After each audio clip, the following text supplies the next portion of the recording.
Et si tu nous as trouvé, c'est que tu es quelqu'un de créatif. Et donc, pendant que tu nous écoutes, prends juste le temps de faire quelque chose de créatif pour toi et juste pour toi pour une fois.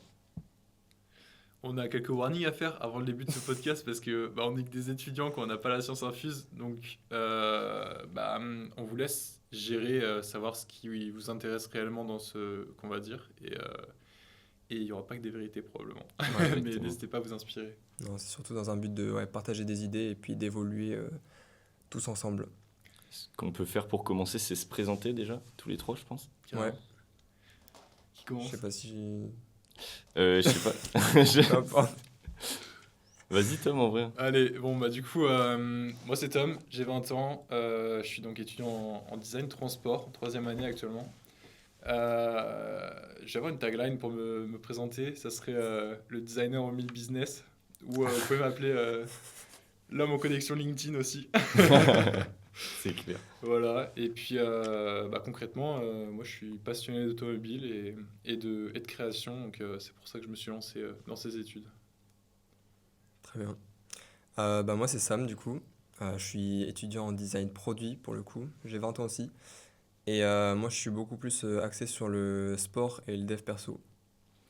Moi, c'est Tanguy, j'ai 21 ans, je suis étudiant en design transport, du coup, ici, avec mes deux compagnons. Et je suis assez créatif, j'aime bien aller assez loin dans les projets, et j'ai 21 ans. Je sais pas si je l'ai déjà dit. Tellement, c'est pas grave. Juste t'expliquer rapidement Ok, le process général, tu vois. Ouais, donc ouais, ça de ouf. vaudra, Du design, ouais. ça vaudra qui est designer produit, on te laisse commencer. Ouais.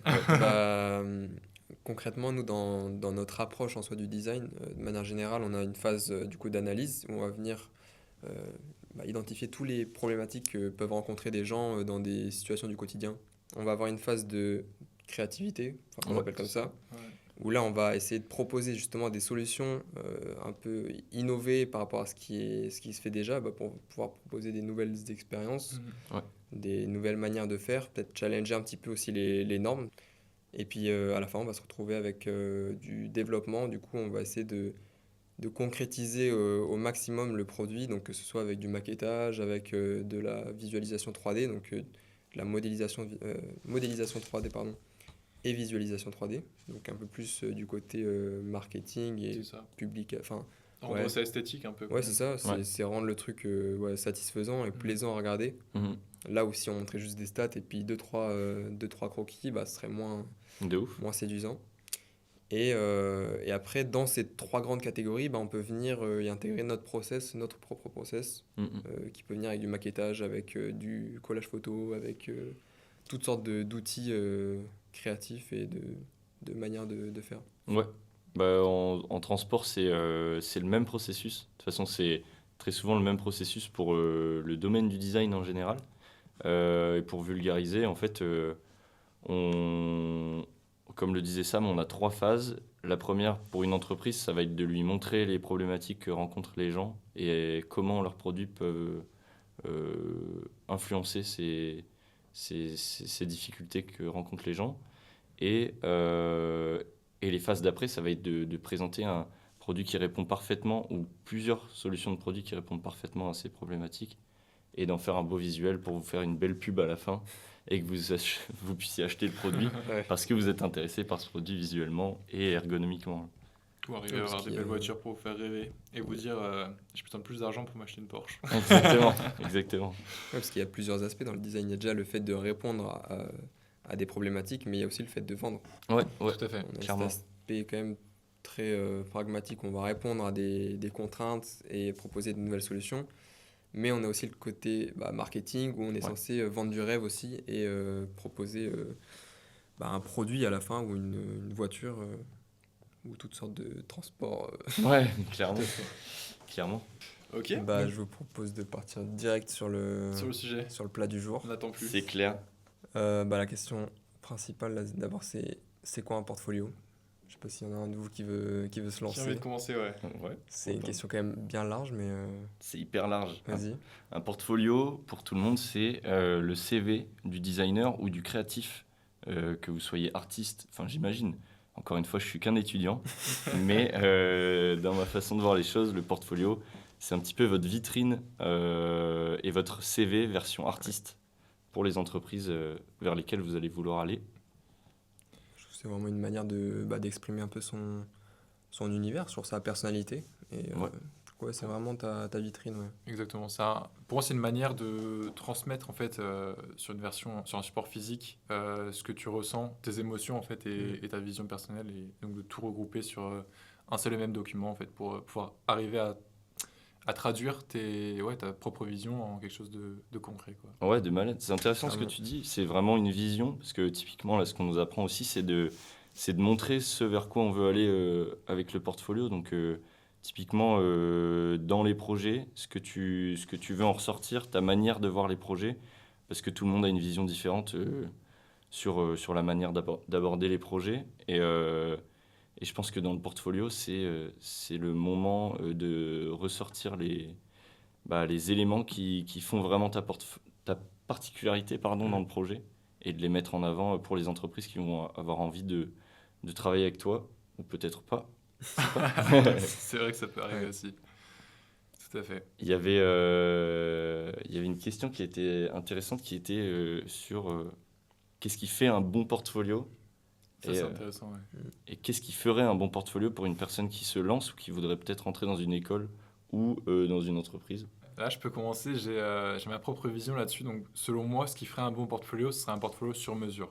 Donc, sur mesure dans deux sens. Ça serait, donc, tout d'abord, sur mesure adapté à ce que tu souhaiterais viser. Donc, si, par exemple, tu cherches à travailler dans une niche particulière, que ce soit dans le design, dans l'art ou quoi que ce soit, ça serait un portfolio qui représente bien ce domaine. Donc, tu mets en avant tes skills, tu mets en avant ta vision, encore une fois, mais qui s'oriente vers un sujet précis.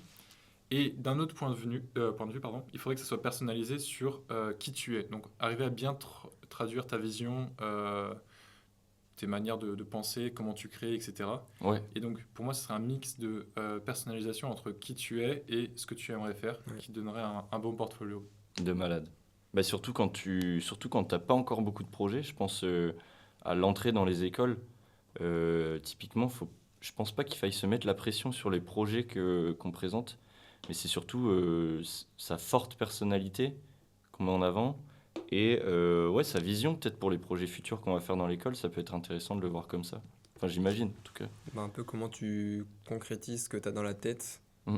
genre dans des projets, même si c'est des projets qui ont pas forcément grand-chose à avoir entre eux, mais d'arriver à apporter ta propre personnalité, ta propre touche, je sais pas si c'est artistique ou créative ou méthodologique dans justement tes projets pour que ça te différencie en fait. Bah, c'est clair, Ouais, clairement. c'est clair. Parce que ce qui te différencie, c'est d'être toi-même et donc c'est ça que tu peux apporter dans ton portfolio.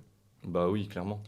Il y a ce point aussi où, pour moi, il y a une évolution du portfolio entre celui que tu vas avoir à faire pour rentrer dans l'école, comme tu évoquais juste avant, et le dernier que tu feras avant de Ouais. sortir de l'école. T'es malade. Et c'est comme tu dis, pour éviter d'avoir la pression quand tu veux rentrer dans cette école et qu'on te demande justement d'avoir un portfolio, moi, le plus important, c'est d'exprimer à la fois ta créativité, donc juste de montrer que tu es ouvert et que tu es super créatif, mais aussi, comme on nous disait, c'était d'être super ouvert, en fait, juste de vouloir s'ouvrir à la culture, à apprendre de nouvelles choses de manière très très large. En design, c'est ce qui est recherché le plus, selon moi, quoi. Ouais, bah, c'est hyper Mm. intéressant ce que tu dis, parce que c'est un truc qu'on entend beaucoup. Nous, on est en milieu de cursus, et du coup, on a un peu les deux visions avec les gens qui rentrent dans l'école et les gens qui en sortent. Et typiquement, ce qui fait un bon portfolio quand tu rentres, ce qu'on entendait, c'était tester énormément de choses, tester des domaines différents, des sujets différents, Mhm. des produits différents. Et pour le final, donc cinquième année, quand on sort de l'école, ce qu'on entend beaucoup, c'est de préciser l'endroit vers lequel vous voulez aller. Là, si on parle d'automobile, par exemple, ce serait pour du design extérieur ou de l'intérieur, par exemple, de préciser si les projets et notre vision, elle va plus vers le design extérieur de voiture. Je pense que le bon portfolio pour un cinquième année, c'est d'avoir des projets qui sont tous cohérents et qui vont vers une même vision, une sorte de finale après Ouais. avoir tout testé, quoi. J'aurais une question à vous poser dans ce cas-là. Qu'est-ce que vous pensez du fait, au début, j'évoquais justement le fait de personnaliser son portfolio d'une certaine manière vers soi et d'une autre manière vers ce qu'on aimerait faire. Est-ce qu'il n'y aurait pas une évolution où tu arrives dans une école où tu es très focus vers toi et tu dois évoluer vers ce que tu aimerais faire dans un sens ou comment vous le voyez vous?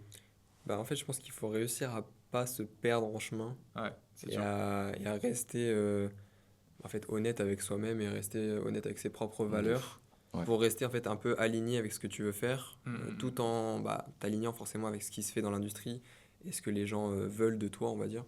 C'est clair. Mais je pense que ouais, juste rester honnête avec soi-même.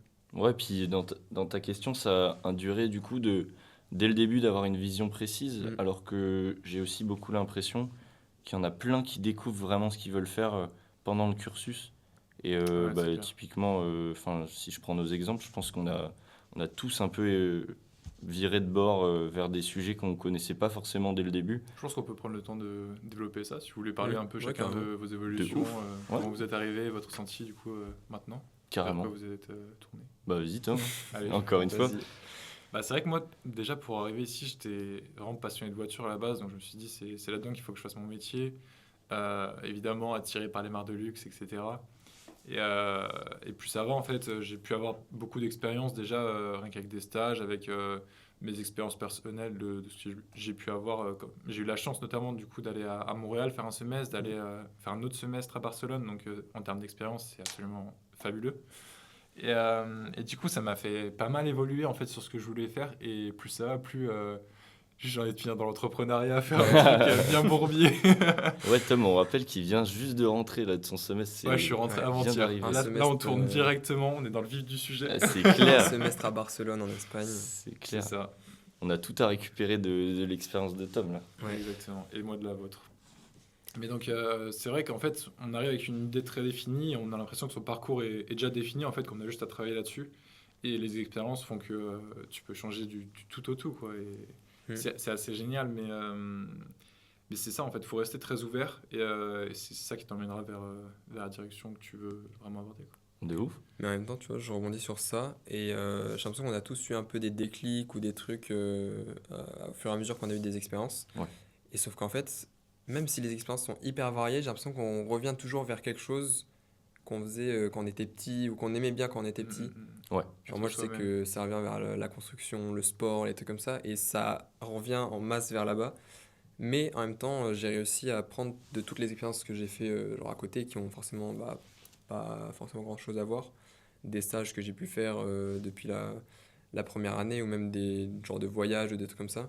Et Mhm. tout ce que tu vas pouvoir puiser genre de l'extérieur, tu vas le ramener vers ce truc qui est en fait ancré au plus profond de toi depuis que tu es tout petit. Genre. Ouais, ouais, ouais. Et au Je final, suis d'accord. tu te recentres indirectement vers ça, genre sans forcément le vouloir ou Ouais, faire exactement. quoi que ce soit pour. Mais Et quand t'es rentré dans l'école, t'avais une autre vision que les produits sport et enfin j'imagine que là Mm. c'était plutôt sur même de l'outdoor et tout. ouais, bah là, je suis très très axé sport maintenant. Mais Ouais. quand je suis rentré à l'école, j'avais plein de trucs. Genre, je sais que Ouais. j'ai fait un stage chez. J'ai eu la chance de faire un stage chez Cartier en troisième. Et du coup, j'avais un peu découvert le monde du design, le Ouais. monde de l'horlogerie, de la joaillerie et tout. Ouais. Et ça m'a fait trop kiffer. Et j'avais réussi à lier un peu ce truc avec un voyage où j'avais pu justement fabriquer ma propre bague. Ok, non. Et du coup, je l'avais fait inspiré du voyage, etc. pour C'est génial. raconter vraiment un souvenir et avoir un truc qui soit vraiment ancré dans un objet. Ouais.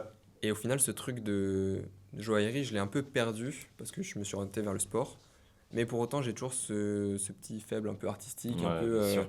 un peu plus haut de gamme, on va dire, Mhm. qui m'intéresse tout autant, mais que j'essaye de ramener du coup dans le monde du sport. Carrément. Ok. Mais c'est vrai que non, j'avais une vision beaucoup plus ouverte avant, enfin elle est toujours très ouverte, mais beaucoup plus large, on va dire, Ouais. en termes de domaine et de trucs comme ça.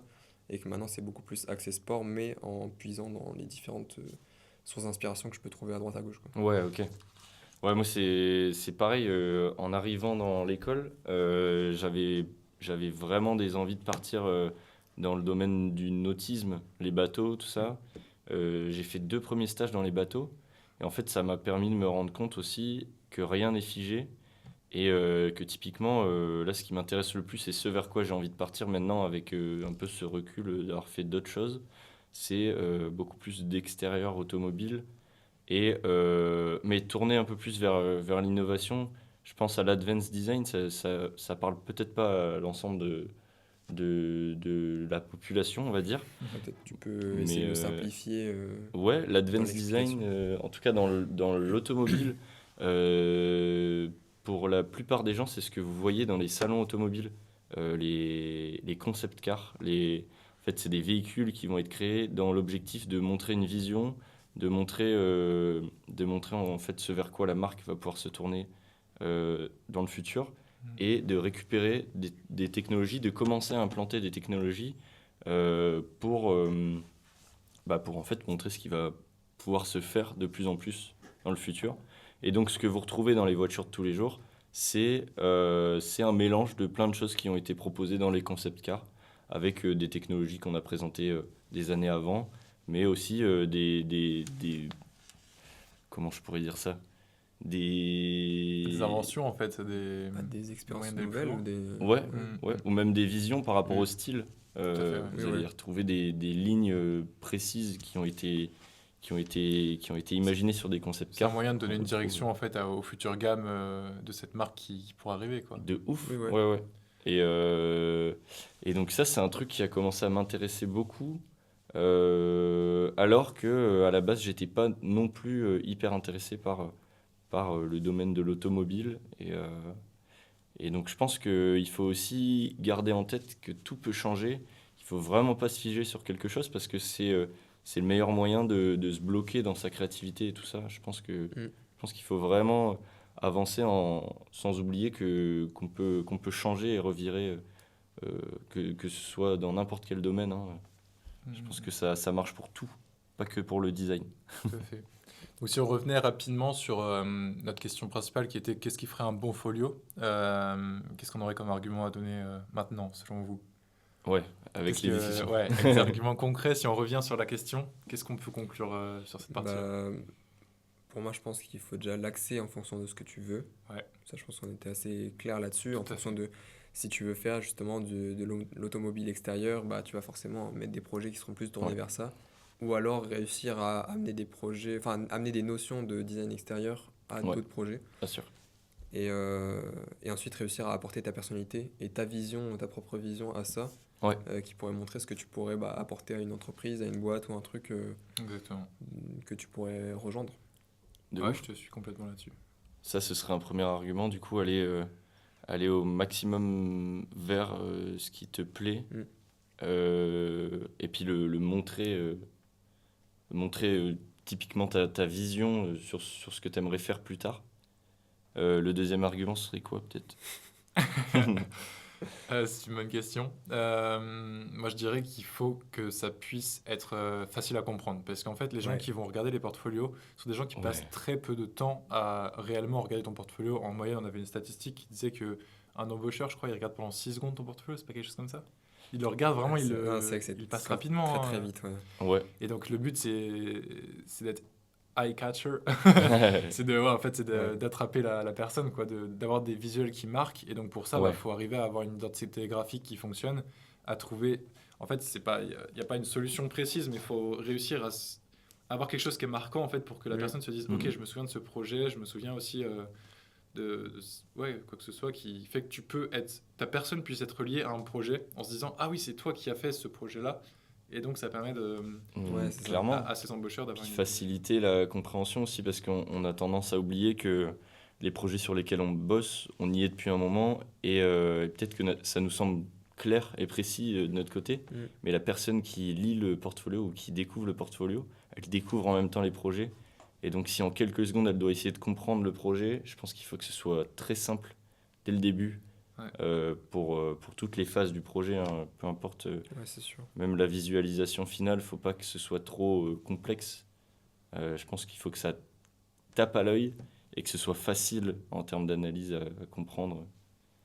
Bah, Et, faut réussir à simplifier tout ce que t'as, enfin tout ton travail Ouais, genre hyper efficacement et hyper simplement parce que toi, tu as toutes les stats, tous les chiffres, Ouais, c'est ça. tu as déjà fait toutes les problématiques, tu as tout analysé. Ouais. Et quand tu le présentes, bah, faut que les gens ils connaissent aussi enfin, toute l'analyse que tu as pu faire Bah ouais, c'est clair. Pour qu'ils et comprennent le contexte, réussir en à fait. ouais, Ouais, vraiment contextualiser simplement. à Ouais, fait. des trucs qui tapent à l'œil très vite, quoi. tout à fait. Mm. En fait, ce qui est important quand même à détailler, c'est tout ton process, parce que en fait, c'est hyper important d'avoir ces rendus finaux qui claquent, etc., pour bien vendre ton projet.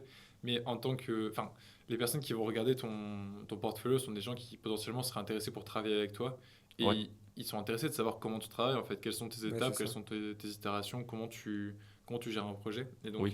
c'est très compliqué, mais il faut arriver à traduire ta vision aussi sous la forme de comment est-ce que tu travailles, comment est-ce que tu itères, etc. Surtout que tout le monde n'a pas le même process du Bien tout. sûr, bien Genre, sûr. Hmm. il y en a qui vont commencer par dessiner, il y en a qui vont commencer par de la 3D, d'autres qui vont juste écrire ou juste penser à des trucs. Et Ouais.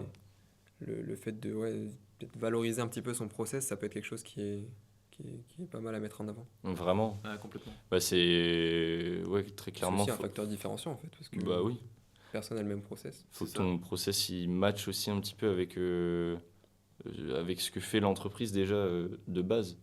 Mm. Et du coup, avec ces petits conseils, est-ce que vous avez une idée pour se démarquer facilement? Encore une fois, en tant qu'étudiant, Ouais. on est dans le même bateau que vous. Mais justement, je rebondis sur ce que tu viens de dire. Ok. Et en vrai, le process, je pense qu'il n'est pas forcément obligé d'être dans la même direction que l'entreprise. Ouais. Ok. Tu vois, Ouais, si je ça suis se d'accord, trouve, je tu suis peux d'accord. amener un nouveau process Ouais. Oui. où tu vas, je sais pas, commencer par des maquettes, commencer par un autre truc, là où l'entreprise va peut-être analyser le sujet, analyser le brief Ouais, t'as raison. et s'inspirer d'autres trucs. Bah, peut-être que toi, tu vas genre, totalement Ouais. changer le truc et c'est ça qui va les intéresser parce que justement, toi, tu es allé chercher ce truc un peu C'est ça. différent. Bah En tant oui, que- puis En tant que créatif, ils nous veulent là pour, en fait, justement, pour trouver un autre Mm. aspect, trouver des nouvelles solutions Ouais. et pas avoir forcément déjà quelque chose. c'est vrai qui- que qu'on va déjà avoir. on oublie. Enfin, on oublie. En disant ça, c'est vrai que on est de la viande fraîche, on va dire, C'est pour les vrai. entreprises, et donc ça peut être un renouveau pour eux, effectivement. J'aimerais rebondir avec une statistique qu'on a eue aujourd'hui d'ailleurs. On nous a montré en fait un tableau de ce qui était attendu de notre part en tant que du coup Gen Z sur le marché Ouais. sur le marché de l'entreprise. Et c'est vrai que tout ce qui était hard skills arrivait à la 7e place, si je me trompe pas. Ouais. Ouais. Et donc en fait, au final, ce qui est réellement important, c'est tout l'esprit d'entreprise, donc c'est-à-dire la mentalité, etc. Et c'est quelque chose qui est enfin, mentalité, process, comment tu réfléchis. Et c'est quelque chose qui est pas simple à traduire dans un format physique, tu vois, dans le portfolio. On parlait beaucoup d'initiatives et C'est je ça. pense que Et en amenant ton ça peut process, ouais, ça peut arriver à se traduire, mais c'est pas quelque chose qui viendrait directement parce qu'on est souvent focalisé sur le hard skills, qui aura le plus beau rendu 3D, qui aura le plus beau Bien Photoshop. sûr. Mais ouais, il y a toute cette partie-là qui est hyper intéressante de comment arriver à traduire ouais, le fait que tu prends des initiatives, le fait que tu arrives à bosser en équipe, que tu es ouvert en fait créativement parlant à plein de moyens. Ouais, puis la finalité, c'est que ton projet, que tu sois artiste ou designer ou ingénieur ou peu importe, la finalité de ton projet, c'est que tu vas faire du marketing finalement pour le vendre. Faut que les gens acceptent ton idée, faut que ce soit facile à comprendre et que tu racontes une belle histoire. Et du coup, typiquement, t'as beau avoir des super hard skills, si tu sais pas présenter ton projet et raconter une belle histoire, malheureusement, des fois, ça tombe à la poubelle. Et, c'est le cas, ça a été le cas pour moi là récemment, typiquement. Le storytelling, c'est un point qui est hyper important pour moi. C'est Ouais. quelque chose qui est peut-être mis trop de côté. Là, je pourrais vous donner un exemple, notamment du coup sur mes présentations que j'ai pu faire lors de mon échange donc, à Barcelone. Et donc, on était dans une école de design transport aussi, donc dans cette section. Et à chaque présentation, les gens avec qui j'étais faisaient des présentations qui étaient hyper scolaires, où c'était juste, en fait, ils détaillaient comment ils avaient réfléchi. Donc, c'était créativité, rendu, etc. Et je suis arrivé avec une nouvelle forme où j'ai mis un storytelling, parce que c'est un process que j'avais appris dans mon université de base. Et donc, je suis arrivé avec ce storytelling que j'avais l'habitude de faire, en fait, mais qui n'était pas réalisé là-bas. Et juste cette nouveauté, en fait, ça m'a permis d'avoir un projet qui, je vais vous le dire honnêtement, était moyen. En fait, j'étais vraiment dans la moyenne par rapport à ce qui était proposé. Mais je me suis hissé en haut parce que les gens se sont rappelés de mon projet, en fait. Ils se sont dit, oui, ok, il avait cette histoire-là, etc. Et ok, c'était une voiture, mais il y avait toute cette histoire qui accompagnait la voiture. Et donc, c'était hyper intéressant pour eux d'avoir ce process. Et en fait, c'est quelque chose qui peut être mis à part du design, parce qu'au final, ça rentre pas réellement dans le design de la voiture, mais ça rentre dans l'expérience du design que tu vas créer. C'est beaucoup plus Clairement. impactant en fait. Ouais. Clairement. Plutôt que d'avoir genre, une voiture un peu froide où tu n'as C'est pas ça. forcément d'attache particulière, là tu suis vraiment le truc et tu as presque un sentiment d'appartenance au Ouais, c'est projet, ça. Ouais, à complètement. l'expérience, Mm. et tu ressens vraiment des émotions par rapport à ça. Ouais, c'est ça, c'est une attache émotionnelle au projet qui de base pouvait ne même pas t'intéresser. Est-ce qu'on reviendrait pas sur comment Ouais. se démarquer sur le portfolio? Moi, j'avais une proposition en fait de process qui, selon moi, est adapté à comment se démarquer. Et ce process, c'est tout simplement le process que j'ai fait, que je vais vous détailler. C'est que j'ai commencé par savoir qui je suis moi-même. C'est un process qui est hyper important, et c'est de savoir de savoir qui tu es, et donc en détaillant qu'est-ce que tu aimes faire, qu'est-ce que tu aimerais faire. Et en fait, en détaillant toutes les expériences que tu as eues, ce que tu as aimé, ce que tu voudrais faire plus, ce que tu aimerais essayer un jour. Et donc, en arrivant à se comprendre soi-même, et à même réussir à se comprendre en tant que designer aussi, à se projeter en tant que designer, on a eu cette discussion en fait, commencer à définir dès maintenant, en tant qu'étudiant, quel designer on aimerait devenir. Ça permet en fait de tout simplement commencer à créer cette vision du futur designer qu'on aimerait être dès maintenant. Mhm. Et donc, en fait, arriver à avoir cette image en tête, à avoir cette direction en tête, et donc de pouvoir commencer à retranscrire ça, en fait, tout simplement sur ce support qui est le portfolio dès maintenant, ce qui permet de créer une vision à plus long terme, selon moi. Et donc, ce qui Ouais. permet de tout simplement juste évoluer chaque année dans une direction qui pourrait être la bonne, même si tu peux toujours changer sur ce que tu aimerais faire, mais ça permet de ne pas partir dans tous les sens comme ça. Ouais, puis clairement, ce que tu dis, ça présente aussi des avantages pour l'entreprise parce que finalement, elle embauche plus non plus que des projets, mais elle embauche une personne Un et une humain, oui. personnalité Tout à fait, carrément. Tout à avec fait. une vision précise, quoi.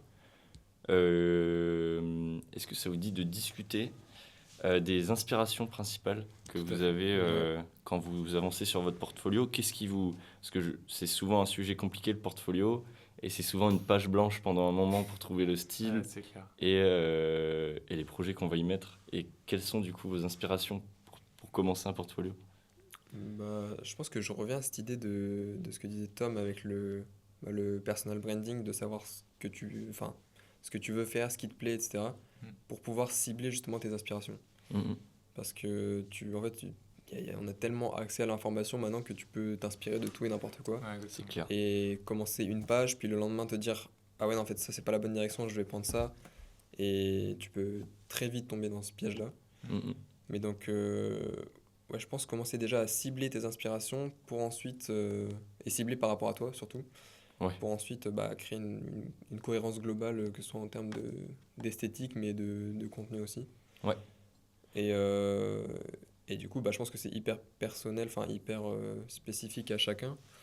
Je sais que moi j'ai un style où ça va être quelque chose d'assez structuré et qu'il va y avoir pas mal d'éléments graphiques qui vont venir un petit peu chambouler La structure. la structure, la mise en Pour page rendre plus humain. et rendre ça plus plus humain. vivant. Ouais, Ok. typiquement, je passe juste avant Tom parce que je Ouais, sais pas que de tu as problème. des exemples précis. Et vu que j'en ai pas, mon idéal, en tout cas moi, en termes d'inspiration, ce serait vraiment, finalement, c'est même pas une inspiration, mais c'est revenir sur ce dont on parlait, là, le personal branding, tout ça, c'est de voir qui vous êtes vraiment et de le retranscrire à fond en termes de graphisme sur le papier. Ça va au-delà de juste raconter des projets et des histoires, mais je pense que par le style et par la façon dont vous allez monter votre portfolio, on va vraiment définir qui vous êtes. Et typiquement, c'est ce qui marque le plus aussi. Enfin, je sais pas vous, mais moi je trouve que j'ai en souvenir des portfolios que je peux aller retrouver sans me souvenir forcément des noms. Mais par contre, ça va me revenir tout de suite par rapport au style et je vais me dire, ah oui, c'était ce mec. Tout à fait. Parce qu'il a ce style précis et, Ouais. et cette patte graphique et cette façon de gérer les projets. Et donc je pense que même si vous n'avez pas d'idée d'inspiration, tout ça ça peut être une bonne idée de juste faire exactement ce qui vous représente le plus. Et ça Ouais, aidera même l'entreprise à définir mieux qui vous êtes. Ouais, Je pense. Le goal ultime en soi, c'est que quand tu vois genre sur Pinterest par exemple une page de portfolio, Ouais, tu te dises ok lui c'est Tanguy. Genre, Ouais, je c'est sais que ça. cette personne c'est Tanguy. exactement. Ça, c'est le Ouais. goal. C'est de Ouais. se dire. Je sais que c'est lui qui l'a fait, tu vois. Ouais. Parce qu'il y a tel ou tel détail, ou parce que c'est tel ou tel style. Et Ouais, que, genre, la page est vivante, genre, ça se ressent que, genre, je sais que c'est toi, tu vois. ouais, exactement. Oui, c'est le goal final, c'est de retrouver ses potes sans voir le nom sur le portfolio, quoi. Ouais. Pour moi, je dirais que mes plus grosses sources d'inspiration quand je dois commencer un portfolio, c'est juste aller me balader sur Cosmos ou Pinterest. Donc, ils sont juste des sites de mood board, en fait, simplement, où il y a plein de photos. Enfin, on peut trouver un nombre infini d'images, mais où je vais chercher tout simplement des identités graphiques, des sortes de mise en page, et je vais voir qu'est-ce qui peut me plaire et comment je peux essayer de mettre mes projets, en fait, sous ces formes-là, en Ouais, fait. Ça aide un peu ça de définir l'identité graphique, et après, ça va juste tout simplement se construire tout seul derrière ça, quoi. ouais, je suis d'accord. C'est vrai que le mood, créer juste le mood avec des images que vous aimez, ça peut même vous permettre de vous définir vous plus facilement. Ça paraît un peu philosophique dit comme ça, mais juste de mettre en image votre personne en trouvant des inspirations, comme Tom disait, c'est hyper intéressant avec des trucs même juste sur Pinterest. J'ai un exemple précis aussi sur en fait, l'approche que j'ai voulu avoir cette année, que j'ai dû laisser tomber malheureusement, mais au moins j'ai quand même pu apprendre des choses, c'est que, en fait, justement, à propos d'inspiration, j'ai voulu partir de rien et d'être ma propre inspiration pour me dire, ok, bah, au moins je sais que ce portfolio, il sera 100% en fait, créé par ma personne et par ma propre vision. Et j'en suis arrivé à une sorte de résultat qui fait que la structure était un portfolio présenté en 4 projets et chaque projet était en 3 pages. Et donc il y avait une page où je présentais juste le nom du projet avec les points que je voulais aborder dans ce projet, une page sur les itérations, la créativité, etc. Une dernière page avec un gros rendu qui claque pour que les gens ils me gardent en tête. Et ce que je voulais en fait, c'est derrière chacun de ces projets courts, on va dire sur 3 pages, avoir un lookbook entier, donc une vingtaine de pages, tu vois, sur un vrai document qui serait consacré à ce projet et sur lequel je puisse vraiment le détailler, le projet, mais en entier. Une Et sorte donc, de teaser ouais. un peu. ouais, c'est c'est ça. exactement ça, Ouais. en fait, un teaser.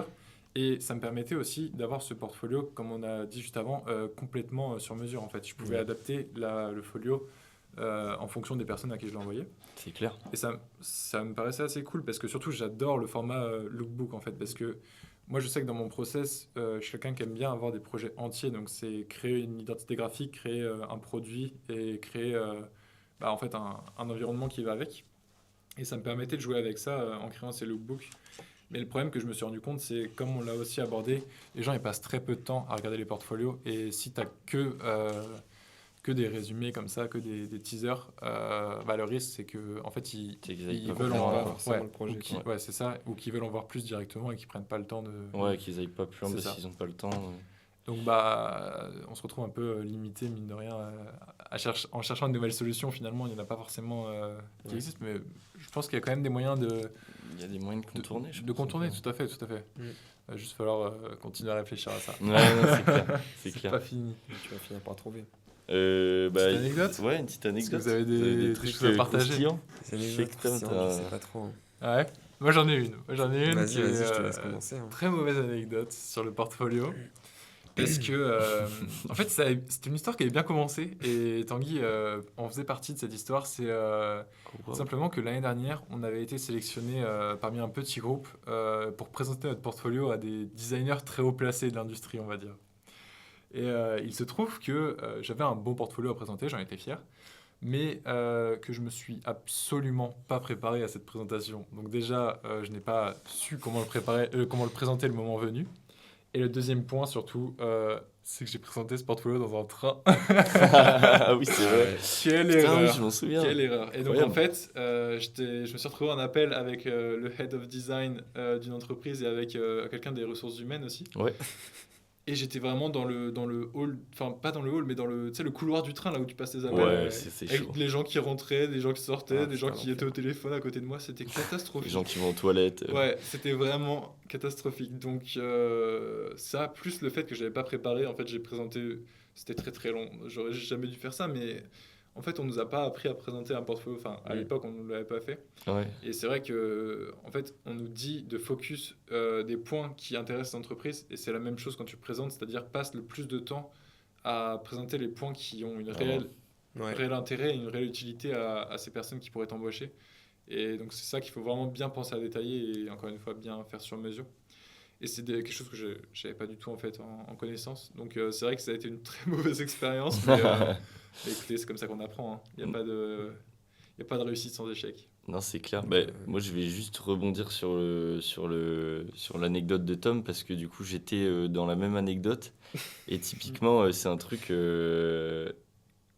qui nous a valu de louper en vrai parce qu'en fait, on a été sélectionné en rendant nos portfolios papier.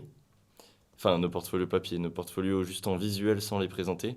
Et on se rend compte qu'il y a tout un autre travail, c'est de savoir présenter ses projets. Et typiquement, moi, j'ai complètement raté cette partie-là. Peut-être que le portfolio valait la peine d'être pris. Mais derrière, j'ai pas su présenter mes projets comme il fallait. C'est ça. Et ça revient au truc qu'on disait tout à l'heure aussi. On connaît nos projets, mais les gens ne les connaissent pas. Donc, il faut savoir vraiment vulgariser. Je pense en tout cas qu'il faut vraiment savoir vulgariser pour être compris facilement, quoi. C'est Surtout que ça vous a valu un stage en soi. Moi, je l'avais déjà, mais...